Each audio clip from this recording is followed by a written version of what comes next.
Ustadz, bagaimana hukumnya apabila menikah tanpa wali dari ayah kandungnya karena ayahnya sudah meninggalkan dia sejak kecil tapi masih ada sampai sekarang, cuman tidak mau untuk menjadi wali, apakah diperbolehkan dengan wali hakim? Tapi boleh, iya. Dan fungsinya bukan cuma saat menikahkan, tapi sampai memberikan solusi kalau ada persoalan di rumah tangga. Dalilnya untuk perempuan ini ada di Quran surah kedua ayat 221, posisi paling kanan sebelah atas.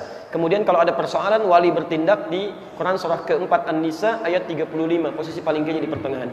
Saya bacakan ayatnya. Wala tankihul musyrikati hatta yu'minna. Jangan sampai ada laki-laki menikahi perempuan musyrik sampai dia mau beriman.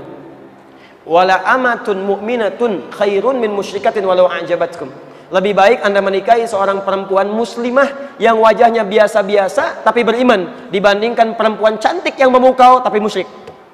Antum pilih mana? Menikah dengan perempuan musyrik tapi cantik atau perempuan beriman tapi wajahnya biasa saja? Pilih mana? Lebih baik yang cantik beriman gitu kan? Kalau pilihan seperti tadi. Tapi kalau pilihan seperti Quran sampaikan, nggak ada pilihan kecuali yang beriman. Nah, cuma persoalannya kalau perempuan dia nggak bisa milih. Maksud nggak bisa milih ini, dia nggak bisa menikah dengan sendirinya. Mesti ada yang menikahkan supaya bisa melindungi dia dalam kehidupannya. Ya, karena sifat perempuan kadang-kadang butuh perlindungan yang lebih dibandingkan dengan laki-laki. Baik teman-teman, maka kalimatnya berubah. Wala tunkihul musyrikina hatta yu'minu. Jangan pernah nikahkan anak perempuan Anda dengan laki-laki musyrik sampai dia mau beriman. Jangan pernah nikahkan. Dari redaksi ini kata para ulama disepakati bahwa harus ada fungsi wali bagi perempuan ketika dia mau menikah. Siapa wali ini? Adalah kerabat terdekat. Pertama dari ayahandanya yang mengandung, yang menjadi wali atau wali rahimnya, ya, ayah biologisnya. Kalau masih ada, ya, atau masih ada, dia punya kesanggupan. Tapi kalau sifat kesanggupannya istita'ah hilang dari dirinya, misal ayahnya masih ada, tapi nggak sanggup untuk menikahkan karena saking harunya misalnya. Sampai mengucapkan kalimat ijab dan qabul misal, ya, bisa jadi keliru. Ya, misal bapaknya Rahmat yang akan dinikahkan Asep misalnya kan, saking kelirunya, ya. Ananda Asep, bapak nikahkan Ananda dengan anak Asep, ada Rahmat gitu kan.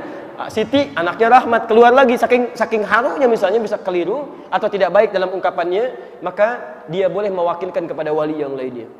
Siapa wali yang lainnya? Bisa kerabat terdekat yang lain, bisa paman, bisa kakak laki-laki yang kandung, atau wali hakim yang bisa dijadikan sebagai bagian dari, ya, pembantu untuk bisa menikahkannya. Bisa misalnya, mohon maaf, ya, guru daripada ayah, ya. Bisa misalnya, mohon maaf, dari wali hakim petugas tertentu, itu sah, boleh dilakukan, ya. Nah, ini kasusnya yang seperti ini, itu boleh. Jadi kalau sifatnya sudah masuk kepada waktu pernikahannya, kemudian ayahnya merasa tidak mau, ada tanggung jawab dari sejak kecilnya, sudah meninggalkannya, dan ayahnya berdosa dengan itu, sepanjang dia tidak mau bertobat kepada Allah Subhanahu wa Ta'ala. Saya berdoa kepada Allah supaya ayahnya dilembutkan hatinya, mau kembali kepada ketentuan Allah, dan bisa merajut kebaikan-kebaikan dalam keluarga yang tadi. Jadi hukumnya boleh, silahkan ambil wali yang lain sebagai wali hakim, dan dia tolong pilih wali hakim yang baik, yang bisa memberikan dukungan-dukungan dan saran-saran kebaikan dalam hidup. Teman-teman yang ikhwan, mohon ingat kata-kata ini ya. Wali itu tugasnya bukan hanya menikahkan, tapi menjadi tempat untuk berkonsultasi ketika ada persoalan rumah tangga didapati. Bahkan ketika ada suasana yang luar biasa kerasnya sampai dimungkinkan terjadi perceraian, maka wali ini yang dijadikan rujukan untuk konsultasi. Ya, lihat, wa in khiftum shiqaqa bainihima fab'athu hakaman min ahli wa hakaman min ahliha. Jika Anda dikhawatirkan sifat di rumah tangga yang berat situasinya sampai terjadi perpecahan luar biasa, maka utuslah seorang wali yang dipercaya dari keluarga laki-laki atau perempuannya. Jadi intinya boleh itu dilakukan, dan silahkan berlangsung pernikahan, dan semoga Allah memberikan rahmat dan keberkahan dalam pernikahannya.